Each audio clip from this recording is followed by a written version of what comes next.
bread and light in the ashen wood. High ashes of silence. In the quiet aftermath that follows the tempest, the forest lay like a sea of ash, a mosaic of charred remnants and blackened earth. The storm had passed with a fury unmatched, leaving behind a stark silence that stretched its tendrils between the skeletal boughs of trees. Wisps of smoke curled upward, reaching toward the morning sky still tinted with remnants of dawn's gentle light. The forest had always been a place of refuge, a haven of song and secrets whispered by the wind. Now, it was hushed, as though holding its breath in anticipation. No birds dared to sing, no creature scampered beneath the brittle branches. Everything seemed frozen in a monochrome world, waiting for the touch of life to awaken it from its desolation. Amidst this scene of solitude walked Brother Anselm, a solitary monk clad in a robe that bore the earthy hues of the forest in better times. His sandals brushed against the ash-draped path, and in his hands he carried a loaf of bread wrapped in linen, a modest offering in a world that seemed to have forgotten its own abundance. As he moved through the forest, the monk's steps were guided by intuition, not sight. He paused often, kneeling to touch the earth, whispering words of prayer that mingled with the rising mist. He was a part of this landscape, shaped by its seasons and secrets. But today, he moved with a purpose that reached beyond himself. Ahead, in a hollow carved by the storm's wrath, a cluster of figures huddled together. They were the villagers who had sought shelter amidst the woods when their homes had become prisons of fire and stone. Despair wrapped them as closely as the ragged blankets they clutched for warmth in their eyes. The light of hope flickered like a candle ready to extinguish. Brother Anselm approached them with a reverence that acknowledged their suffering, but also their resilience. His voice, when he spoke, was the music of a gentle breeze breaking the forest's morning silence.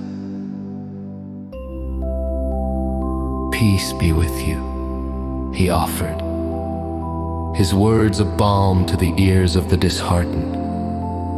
The villagers looked upon him, and though their faces were lined with fear and fatigue, a glimmer of curiosity sparked within them.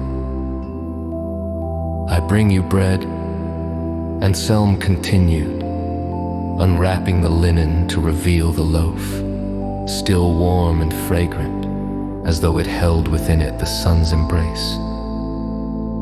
Bread to nourish the body, and a reminder of the life we share with all creation. He broke the loaf, sharing pieces with each of the villagers, his actions deliberate and imbued with a quiet grace. The exchange was more than a physical gift. It was a communion of spirit, a reminder of their interconnectedness and the world's enduring promise. As the villagers accepted the bread, their hands steadying from the trembling of hunger and fear, they raised their eyes to meet Anselm's. They saw not just a monk, but a beacon of hope, a bridge back to the light they had believed lost.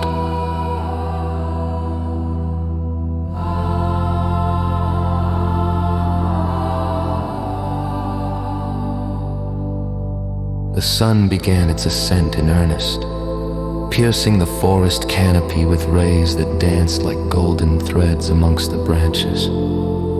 The warmth spread slowly, cautiously, as if testing its ability to heal the scars etched in the landscape. The light touched the ashes, transforming them from a cloak of desolation into fertile soil, ready to embrace new growth.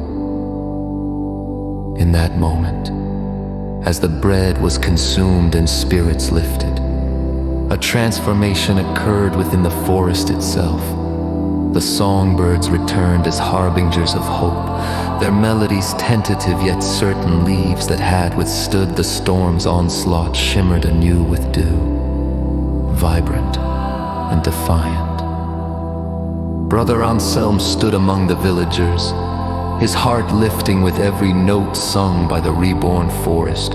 He had come to give, yet he found himself receiving an unexpected abundance of faith and renewal. Together, they raised their voices in a prayer of gratitude, a melody of words that filled the forest with the promise of rebirth. Anselm's voice intertwined with those of the villagers, a tapestry of sound that reached up to embrace the heavens. As they prayed, the forest joined in with its own hymn, a symphony of rustling leaves, the whisper of the wind, and the murmurs of life stirring beneath the surface. It was a testament to the resilience of the spirit, an affirmation that even after the fiercest storm, the dawn comes bearing the light of hope. In the heart of the ashen wood, amongst shadows that had threatened to consume, dawn had broken again, carrying with it the quiet miracle of morning prayer, a renewal of the earth, of the soul, and of the endless cycle of life.